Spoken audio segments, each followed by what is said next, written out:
Hi friends, இன்றைக்கி மீன் வாங்கியிருக்கோம். மீன் market போய் வாங்கலை, எங்கள் வீட்டுக்கிட்டேயே ஒரு அக்கா கொண்டு வருவாங்க. நான் இதை நல்லா வாஷ் பண்ணிட்டேன்.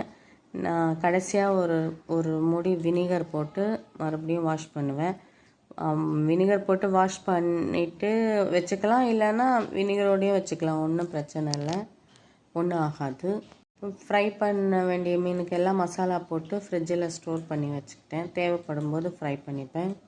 மீன் கழுவிட்டு மசாலா போட்டு வச்சுட்டு இனிமேல் தான் வேலையெல்லாம் ஆரம்பிக்கணும். எங்கள் வீட்டில் 2 பேர் மீன் சாப்பிட மாட்டாங்க.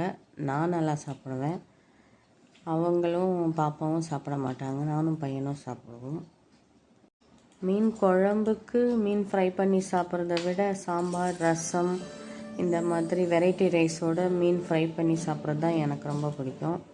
உங்களுக்கும் யாருக்காவது பிடிச்சிருந்தா எனக்கு கமெண்ட்ஸில் சொல்லுங்கள். மீன் ஃப்ரை பண்ணும்போது தவாவில் பண்ணிக்கிங்க, நல்லா வரும்.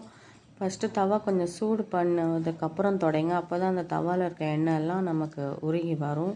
நான் டிஷ்யூ வச்சு துடைக்கிறேன், நீங்கள் உங்கள்கிட்ட துணி இருந்தாலும் துடைச்சிக்கலாம். அதுக்கப்புறம் தேங்காய் எண்ணெய் கொஞ்சம் போட்டு அதுக்கு மேலே கருவேப்பிலை போட்டு மீன் வச்சு ஃப்ரை பண்ணிக்கிங்க, நல்லாயிருக்கும்.